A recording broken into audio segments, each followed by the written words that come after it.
Hi everyone. Zachary Cole stood amidst the bustling chaos of Times Square, surrounded by dazzling neon screens.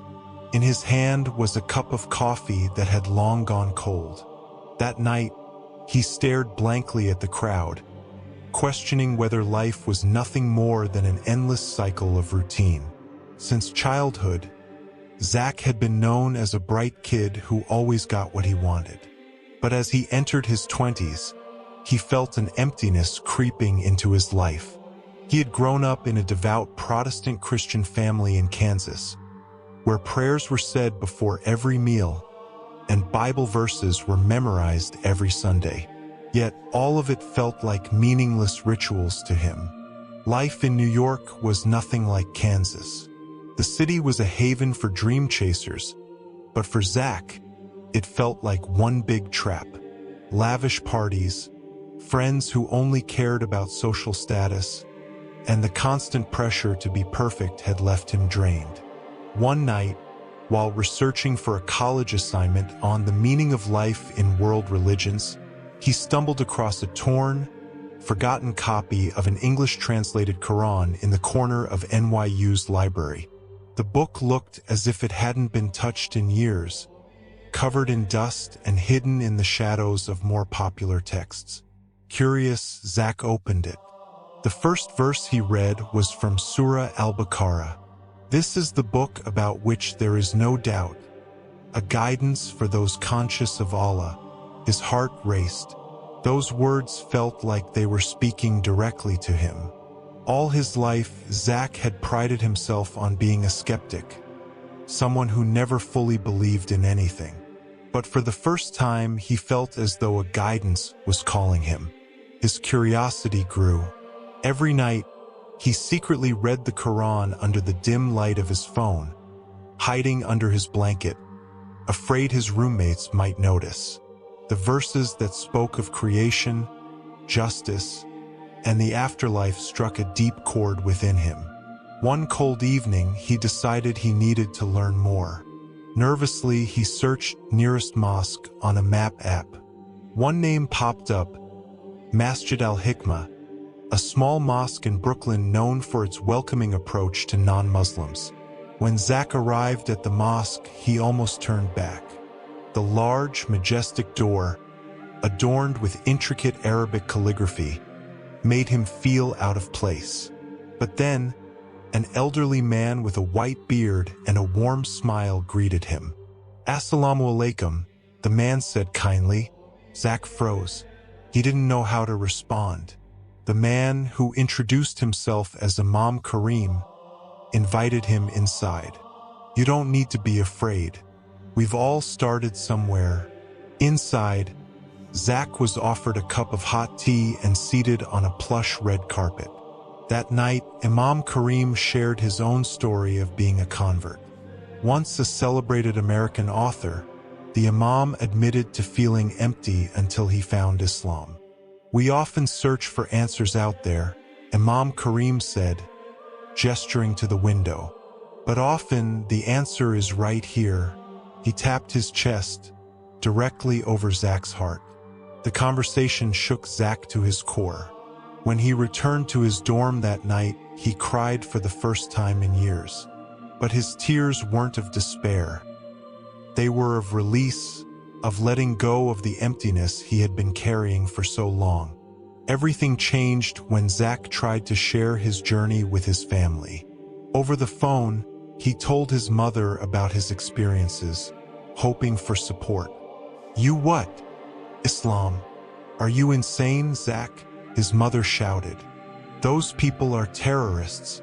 Don't you ever bring this up again." His father, a retired Marine, was even harsher, accusing Zach of betraying his country. The pressure from his family pushed Zach further into isolation. On campus, his friends began noticing changes in him. He no longer attended parties and spent most of his time reading alone. Whispers began circulating. "Zach's been acting weird lately.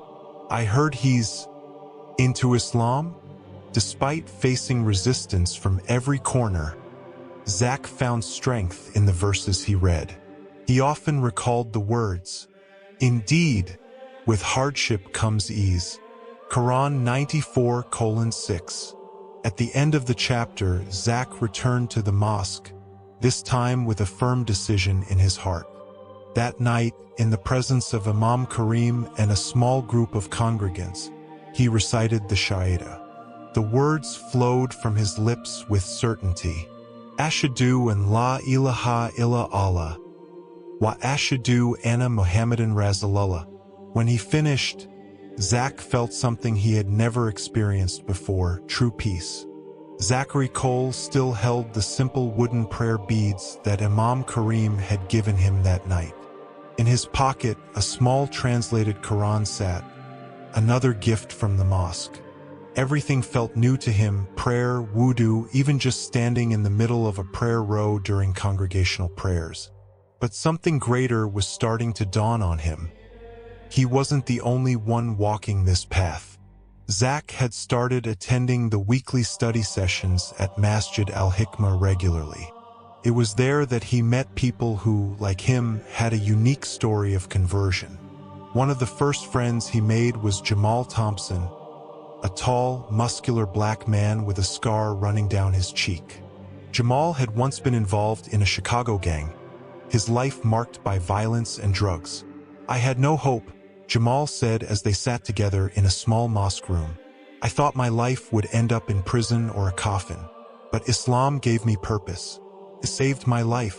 Jamal became Zach's mentor, teaching him how to read Al-Fatiha, how to perform wudu, and even sharing tips on how to deal with the challenges outside of the mosque. "They'll hate you, bro," Jamal said with a serious look. "But believe me, Allah is with you." Zach also met Sarah Mitchell, a young, blonde woman who stood out in the crowd. Sarah had once been a vocal feminist activist who criticized Islam fiercely on social media. However, during a trip to the Middle East to write a critical article, she was struck by the lives of Muslim women she met there. "They told me Islam oppresses women," Sarah said with a faint smile. "But I saw women who were stronger and happier than I'd ever been. That made me question everything." Sarah had since become an active advocate for Islam in the mosque, often sharing her own journey on social media. "I lost a lot of friends, but I found something far more valuable," she said. Meanwhile, the wave of conversion continued to grow. In small mosques across the United States, similar stories began to unfold. In Dearborn, Michigan, one mosque reported receiving over 500 converts in the last year alone, many of whom were young people. The media started taking notice of this phenomenon. A national magazine article titled, "The Rise of Converts: Why Young Americans Are Turning to Islam" went viral. Zach read the article during a break between classes, feeling both proud and apprehensive. "Look at this," one of his classmates said while showing him his phone. "These people must have been brainwashed." Zach's throat went dry. He didn't know how to respond. The changes in him were starting to attract attention from people around him. His dorm mates started avoiding him, and one of them even openly said, "Are you serious about this? Do you even know what Islam really is?"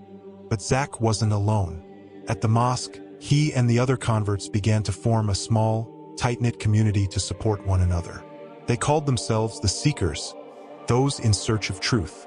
Together, they faced challenges, shared stories, and uplifted each other. One of the most touching moments occurred when Jamal invited Zach to visit his old neighborhood in South Bronx. Jamal wanted to show Zach where he had come from, the place that had once been part of his nightmare. They walked through graffiti-covered alleys and past rundown buildings that had once served as gang headquarters. "This is where I almost died a few times," Jamal said quietly. "But now I'm back here to live. I'm trying to bring these young guys to the mosque, get them off the streets." Zach was deeply moved by Jamal's dedication. He realized that Islam didn't just save individuals, it transformed entire communities. But not everyone welcomed this wave of conversion with open arms. A major incident occurred when Masjid al-Hikmah was targeted by vandals. When Zach arrived for Isha prayer that evening, he saw the mosque's exterior covered with large spray-painted words, "Go back to your country." Tensions escalated when the mosque received an anonymous threatening letter, Calling the young converts traitors to America, Imam Karim called the congregation together to discuss the situation. "We will not repay hate with hate," Imam Karim said calmly. "Islam teaches us to respond to evil with goodness. They may not know who we are, so our job is to show them who we truly are." Zach, Sarah, and Jamal decided to take action. They organized an open mosque day, inviting anyone interested to learn about Islam. They arranged discussions, Q&A sessions, and mosque tours. However, preparations didn't go smoothly. Some members of the Muslim community were afraid. "What if they come to attack us?" one of the mosque members asked. Despite the fear, the event went ahead. Zach knew this wasn't just about him. It was about something much larger. By the end of the chapter, he stood in the mosque's lobby, surrounded by event posters, and spoke to his friends with quiet determination. "We can't back down. We need to show them that Islam is a mercy, not a threat." And with that, the seekers prepared for their biggest challenge yet. The day of the open mosque day had arrived. Zachary, Sarah, and Jamal stood side by side outside the Masjid al-Hikmah as the first visitors began arriving. The crisp air of early spring felt fresh with possibility. There was nervous excitement, but the three of them knew that this event could be a turning point. For themselves, for their community, and for their country. Inside the mosque, tables were set up with pamphlets, books on Islam, and warm cups of tea for anyone who entered. The space had been carefully decorated, with banners inviting people to explore Islam and ask questions. Despite the welcoming atmosphere, the undercurrent of tension was palpable. Zach could feel the whispers of uncertainty from the mosque members and the wary glances from some of the visitors. The weeks that followed Open Mosque Day were both challenging and transformative for Zachary, Sarah, and Jamal. The media buzzed about the mosque's event, and while the protests had died down, the reactions from the outside world hadn't. There were still whispers in the halls of NYU, still sideways glances, still people who didn't understand. But with every challenge, their faith only grew stronger. The trio found strength in one another, often gathering at the mosque for late-night conversations, sharing their dreams and doubts. Imam Karim's wisdom continued to guide them, reminding them that each test was a step toward growth. Zach found peace in his prayers, in the quiet moments of reflection. Slowly, his family came to understand his decision, though the journey was long and filled with heartache. His mother, though still skeptical, sent him a message one day, saying, "I don't fully understand, but I can see you've found something important. I hope it brings you peace." Jamal became a powerful force in his community, working with local youth to offer alternatives to gangs. Sarah, with her blend of sharp intellect and compassion, became an influential voice in advocating for Muslim women's rights, and her social media following grew exponentially. A year later, Zach stood at the front of Masjid al-Hikmah once more, only this time it was for a different reason. He was about to give his first khutbah sermon in front of a congregation that had now grown exponentially. People from all walks of life had found their way to Islam through the efforts of the small group that had started with just a few seekers. He spoke of the journey, the struggles, the growth, and the light that had guided them all through dark times. "We are all seekers," he said, his voice filled with conviction, seeking truth, seeking peace, and seeking to be better. This mosque, this community, is a reminder that no matter how dark the world may seem, there is always light waiting for us. We must be that light. As the congregation stood to pray, Zach closed his eyes, feeling the weight of the moment. He had come a long way from the empty feeling he'd once had in Times Square, searching for meaning in all the wrong places. Now, standing there as a Muslim, he felt a sense of purpose, a sense of belonging, and a peace he had never known. The world was still a place of challenges, and there were many more struggles to come. But Zach knew one thing for sure: he was no longer walking alone. He had found his purpose, and he would continue to walk this path, guided by the light of faith, for as long as it took. And that light, he believed, would eventually reach others, illuminating the darkness in their hearts just as it had done in his own.